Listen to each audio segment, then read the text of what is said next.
Hello, everyone, and thanks for joining us for Access City Council. I'm your host, David Riggleman, Communications Director for the City of Las Vegas. Coming up on this show, Mrs. America is honored by our City Council, and we tell you about some fabulous holiday happenings in Ward 4 that you won't want to miss. Here to talk about these topics and much more is the councilman who, of course, represents Ward 4. It's Stavros Anthony. Welcome back.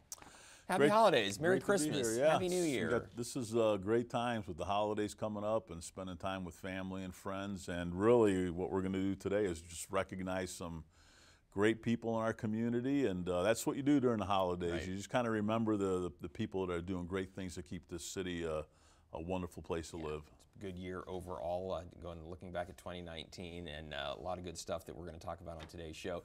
If you're not familiar with maybe where Ward 4 is exactly located, well, have no fear. We're going to show you right here on the map, basically in the northwest area of the city, virtually west of US 95, north of Summerlin Parkway, kind of south of Alexander in general, although you've got that little finger that sticks up over there at Ann Road and runs east by Rainbow, and etc. But if you live in that area or work in that area that's on the map, then of course you are in the city limits of the city of Las Vegas. And if you're a resident out there, then you're represented on the city council by Stavros Anthony.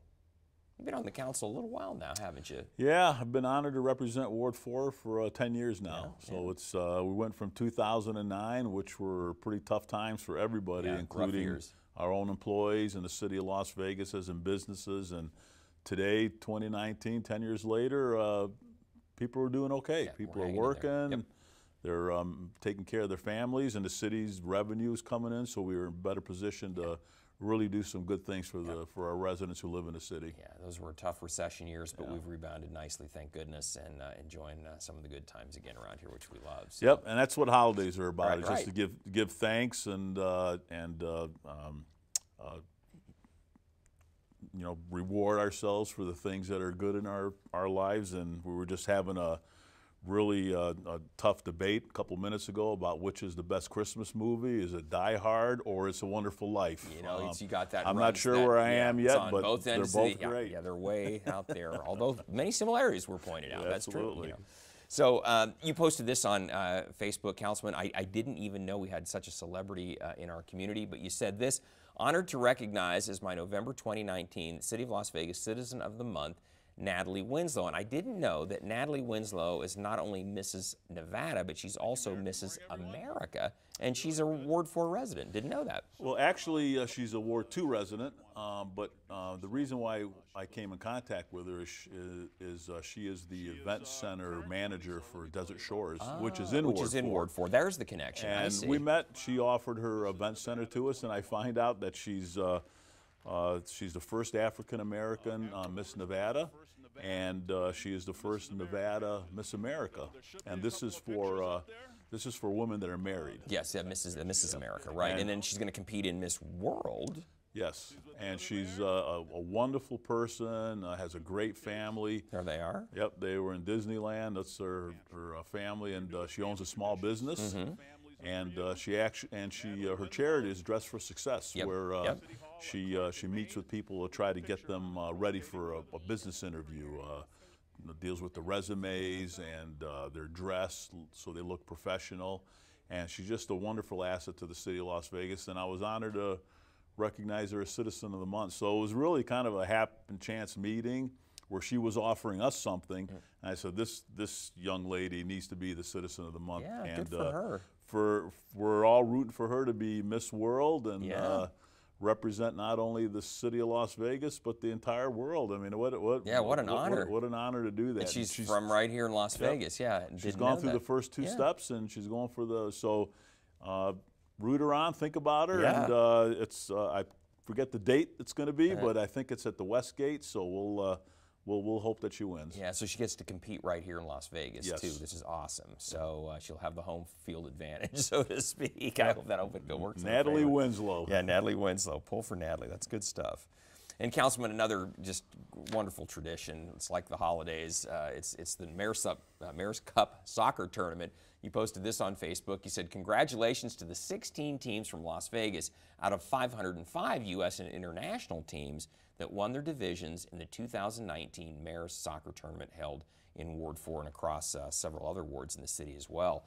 But of course, it culminates in your ward out at Betty Wilson Soccer Complex with the final awards. You know, Councilman, I remember when we first started the Mayor's Cup back years ago, we might have 2 or 3 local teams actually win.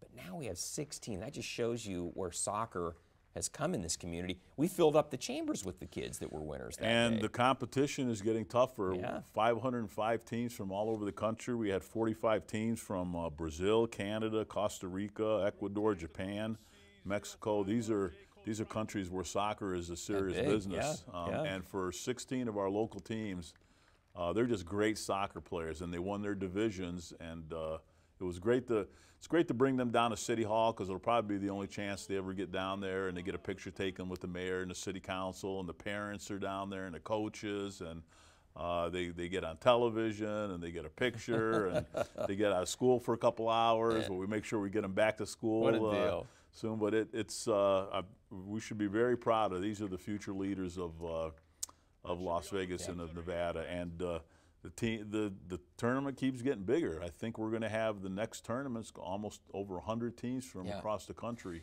Across the world. Yeah, that are joining here. this time around. Yeah, it's going to bump the number up well over 550 now. 550 teams in the tournament, which is just incredible. It used to be that tournament was at Betty Wilson Soccer Complex and also at Kellogg's Air, Wards 4 and Wards 2. But gosh, we're using fields literally all across the valley now to make that tournament work, because so many teams are now in it. Yeah, and we have to mention the Downtown Soccer Club, Roger Tabor. They are a great partner. This is a big deal for them to put this together. And Greg, we should say that's a partnership between the city and Downtown Soccer Absolutely. Club. Yeah. This is important for them, and it's a great partnership. And Greg Wetzel, our director of Parks and Rec, and his team that make Betty Wilson Park the place where you mentioned the championship games are played. It's immaculate. It's one of the best-looking soccer facilities in the country. And when these kids come out all over the world and play on these fields, they have nothing but praise. So hats off to our city employees for making sure this is the starlight of soccer here in the city of Las Vegas. Yeah, and again, congratulations to so many local teams that finished first in their divisions. As Councilman said, that is very, very competitive, tough competition from all around the world, literally.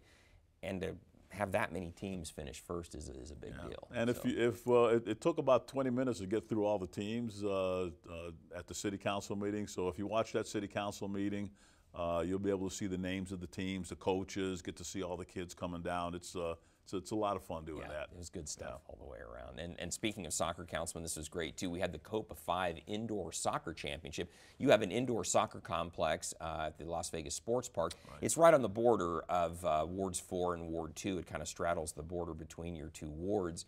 And there was a tournament. This was a team from Israel that came to compete against. This is the Vegas Copa 5 is one of the most popular international indoor soccer tournaments, and happened to be invited by the Israeli team to recognize them and say hi to them and welcome them in Las Vegas. And they played at the sports park. And again, it's another example of international sports. Here, soccer coming to Las Vegas to play and really cause economic growth in the city of Las Vegas from these events. You know, we should mention that, Councilman. The Mayor's Cup soccer tournament, the Copa 5 tournament, bring people in from all over the world, and of course they're having to stay here, eat here. They're gonna sightsee while they're here. And so it just brings this, it's a huge economic driver to Las Vegas. I believe the Mayor's Cup that weekend is about $27 million economic impact. So you do not want to go by Lake Mead and Tenaya during the finals. No. There's so many people around there. But they're all renting cars and staying in hotel rooms. And now we're getting going out to eat. Yeah, we're getting these international tournaments coming in. The Copa 5 is a soccer one. But people from all over the world are coming here, not just to visit and gamble and eat and stay in hotels, but they're coming here for major sporting events. It's becoming a big deal for the city of Las Vegas. If you've never seen indoor soccer, it's kind of a cross between soccer and hockey, because they can play the ball off the glass and the sides. So the game is extremely fast. Right. There's a lot of scoring, and the ball is up and down, up and down, up and down in a heck of a hurry. So it's I'll tell you, you got to be really, really quick on your feet in that game, because it's much faster than playing on a regular huge soccer field. And it was really fun welcoming the Israeli team. They're a great group of players and coaches, and they were just really happy to be in Las Vegas competing. Yeah, who wouldn't be, right? Exactly. That's good stuff. Councilman, I love this too. You took the time. I think people know that you're a former Metro police officer. You retired as a captain after 29 years with Metro. And recently, you and I think Councilman Knutson, if I'm not mistaken, honored our Elks Lodge, 1468. This is the one that's there on West Charleston, kind of near Valley View, because they had a first responder event. Tell us about this. Well, it's at the Elks Lodge on West Charleston, a great organization. They have about 600 members, and they decided on that particular day to honor our first responders, our police, fire, military, anybody who's a first responder, to come out to the Elks Lodge. They had hamburgers, hot dogs, music, and they wanted just to let these first responders know that we understand they're in a dangerous occupation, but we're thinking about them, we support them, and I'm just happy that the Elks Lodge and Adam Kuttner, an attorney, put this event together. Made it happen, and, yeah. And we had police officers, firefighters come out and commiserate with each other. We had, it was kind of nice for me to be there because there were a bunch of retired Metro cops there that I worked with. Yeah, some of your guys. Yeah, so we got to commiserate a little bit about the olden days, which is always fun. But I just wanted to recognize the Elks Lodge for doing that for our first responders. Not everybody has the facilities or the time to do something like that, and that's why when we get somebody like the Elks Lodge that decides to do that, we need to recognize them. That's nice. That's very nice. They also, you and Councilman Knutson took time to recognize them at City Council as well. Yep.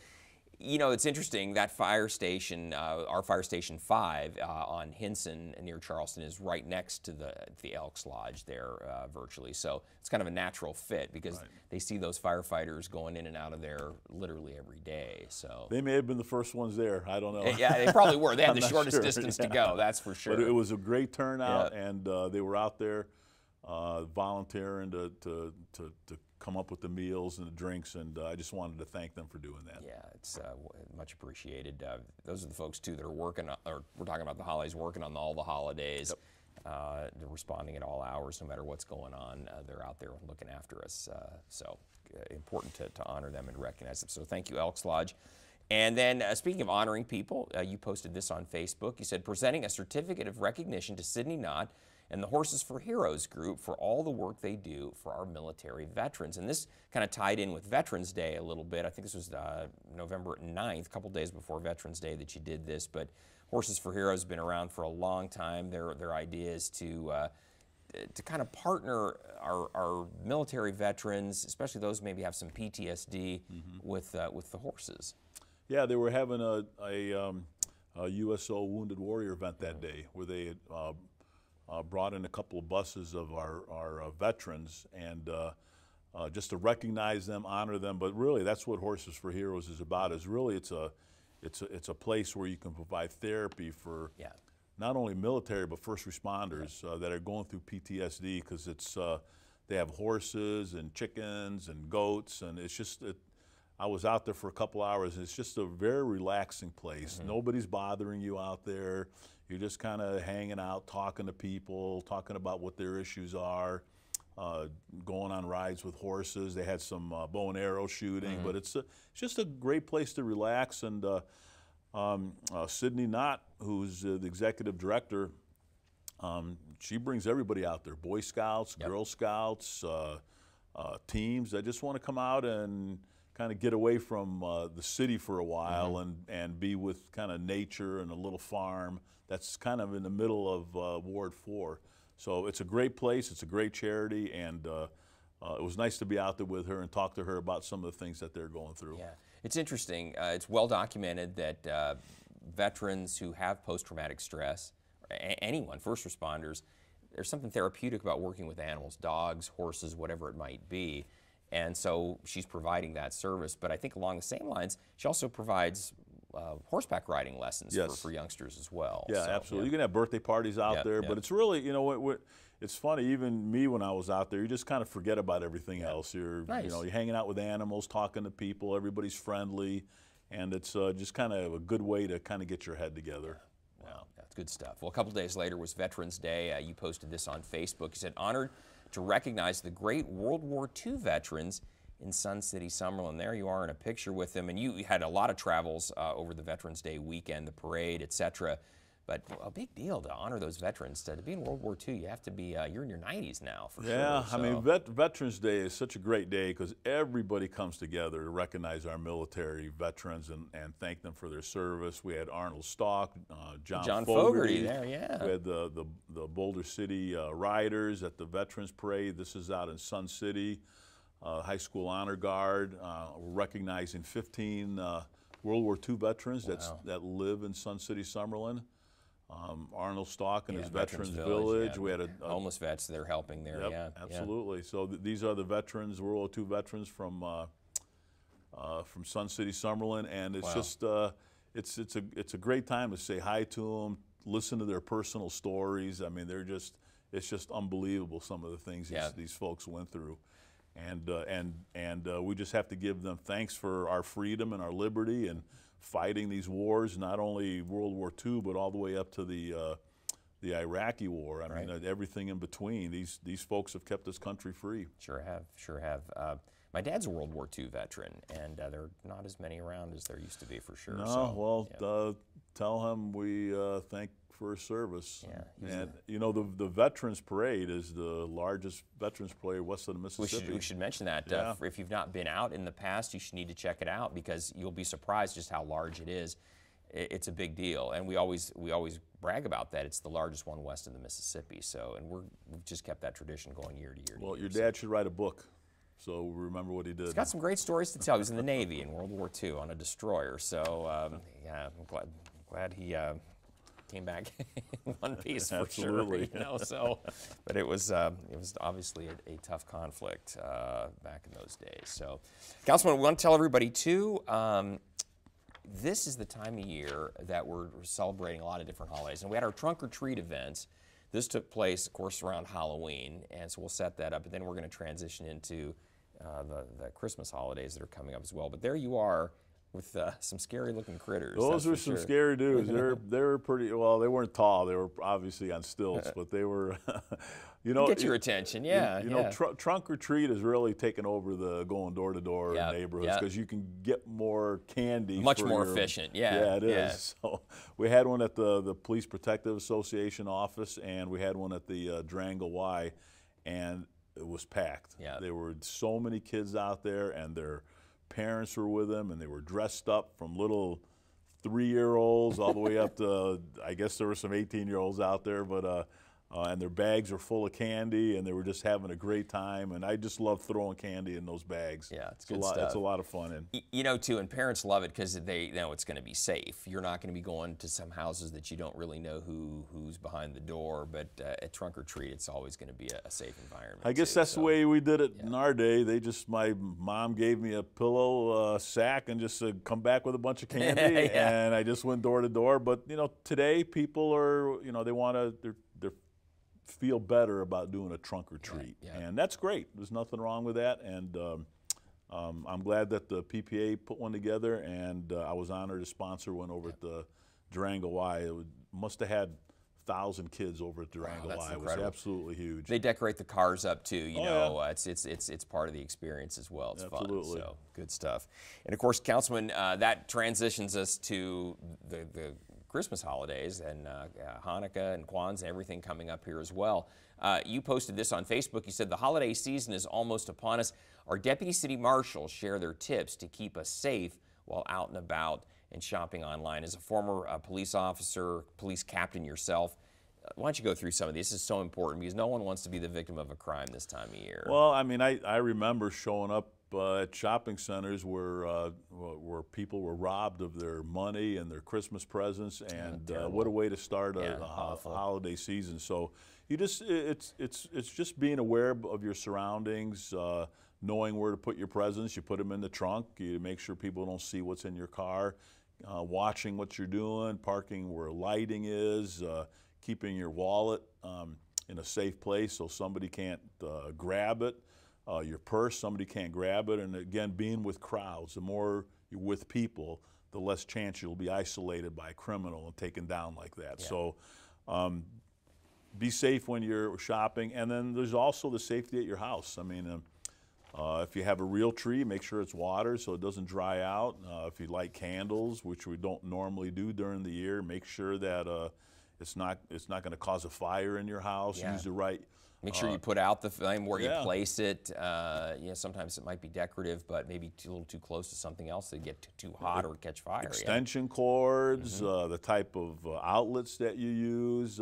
Just be cognizant that you don't want something bad to happen in your house during the holidays.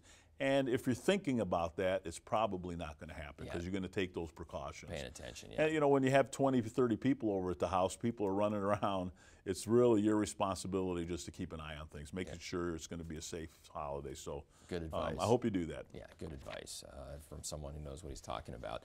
And Councilman, you got a couple of events coming up I want to tell people about. This is great. On Friday the 13th, December 13th, nothing scary on this. It's going to be our cookie decorating. It's going to be taking place out there, and then showing the movie Elf, starring Will Ferrell as Buddy.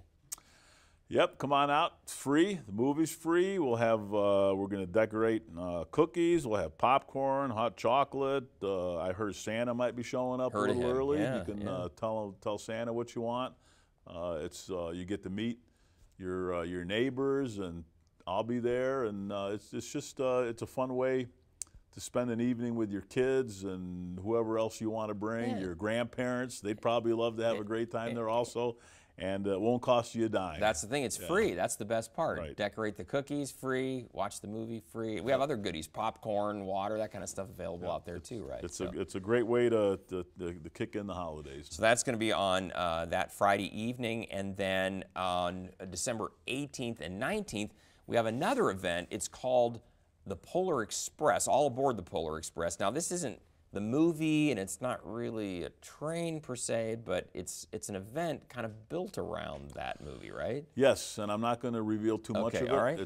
Maybe said too much. It involves, no, you did. It involves dancing, but that's all we're going to leave it at. It's probably something that you have not seen before.